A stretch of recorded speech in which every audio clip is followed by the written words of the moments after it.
Party rather than some of the more recent diversions. So in 2008, like I mentioned before, 27% of gay and lesbian people voted for McCain, 70% for Obama. We obviously have much less support in the gay and lesbian community than the Democrats do. But here's an interesting thing. Popular stereotypes are Republicans, essentially, are supposed to oppose virtually every form of gay rights legislation or every issue that would bring us increased equality, right? That's a stereotype.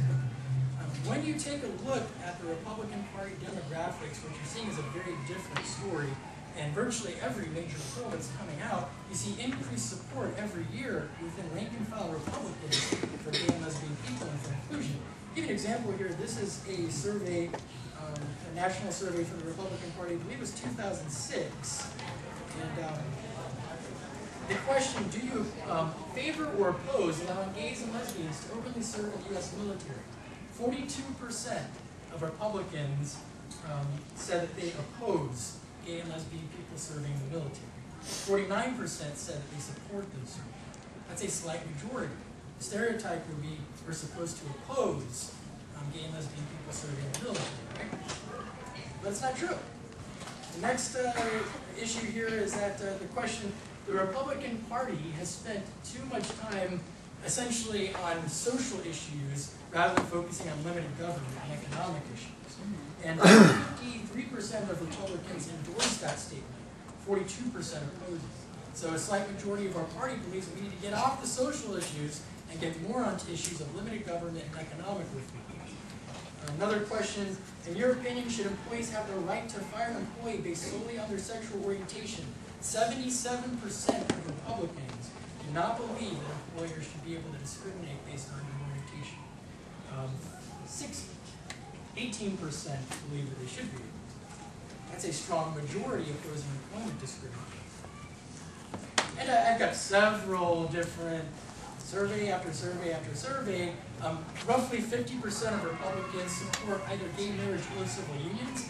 Every year that number increases. Part of the reason you see that is that among younger Republicans, this is really a non-issue. It's chiefly among the older Republicans, the older generations, where we're seeing this being more of an issue. And with time, of course, the younger Republicans who don't support will be taking a leadership role in the party. So the future looks pretty bright in that aspect. Now, 2010 has been a pretty good year for us in terms of some conservatives and Republicans taking a leadership role in the fight for equality. You know, we had former Vice President Dick Cheney, former First Lady Laura Bush, Meghan McCain, the daughter of John McCain, and to a degree her mother as well, John McCain's wife, Steve Schmidt, the campaign manager for John McCain's campaign, and even Glenn Beck, voicing support for marriage equality. Glenn Beck got this impeached because he was debating, what's his name? Bill O'Reilly. Yes, Bill O'Reilly. And he said, gay marriage poses no threat to our country and to our nation. It doesn't pose a threat to our Constitution, to our way of life. And he got some heat for it because he's a little bit more of a libertarian than a Republican. Are you familiar with libertarianism? We got a few in here, okay. So yeah, libertarianism, they tend to be what you would probably classify as socially liberal. They tend to support gay rights, for example, but conservative in terms of the role of government in our lives. So minimizing the role of government, increasing individual rights, freedoms, and responsibilities. Former RNC chair Ken Mehlman came out recently. Conservative attorney Ted Olson, who worked under Bush, was the attorney on the team that fought in California to oppose Prop 9. Anybody familiar with Prop 9? All right, so, oh, Prop 8, sorry. Okay, so Prop 8. So they fought Prop 8 in court recently. They won. This was a conservative attorney. The judge was Vaughn Walker. Anybody familiar with him? Vaughn Walker was appointed first by Ronald Reagan, second by George H.W. Bush, Bush Sr., known to be a conservative and libertarian. Interestingly enough, he was opposed by Democrats when they were trying to appoint him based on suspicion that he might not be good for gay rights. He's made 3 decisions in his career on issues, on gay rights issues, and in every one he decided in favor of equality. So it kind of just goes to show prejudgment. It's not always very accurate. And the biggest news is very recently. Is anybody familiar with the recent lawsuit against the Don't Ask, Don't Tell policy? And do you know who filed that lawsuit 6 years ago? The Log Cabin Log Cabin Republicans, exactly. We filed a lawsuit 6 years ago. We've had attorneys working on this. We've been pouring money, time, and effort. We were the only organization to be successful in court to date from this perspective of defeating the Don't Ask, Don't Tell.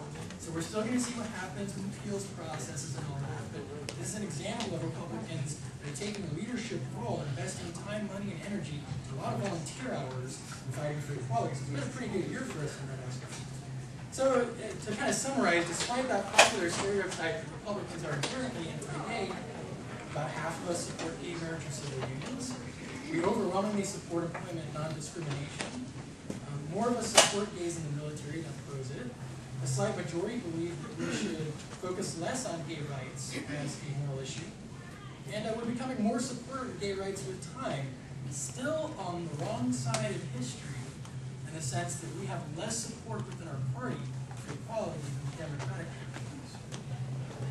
So many gay Republicans are a minority within a minority. We suffer ostracism both from the religious right and the social conservatives that are part of the party, and from our Democratic friends. Now you will hear this over and over again in any log cabin meeting, any G.O.P meeting, any probably outright libertarian meeting, or any other conservative gay organization. And what you'll hear is some kind of variation of the anger and hatred that I get from people who are conservative over me being gay is not nearly as great as the anger and hatred that I get from liberals who learn that I'm conservative. I will say that firsthand. I come from a very conservative family, a very religious family, and I have received much less ostracism from friends, we actually get a lot of support here locally from the Republican Party. We don't get the kind of anger from them for us being gay that we get from liberals for us being conservative. It's something to really think about. If we want to say that what we believe is individual rights, then why would we not welcome a group of people who support individual rights strictly because they have a different belief in the role of government?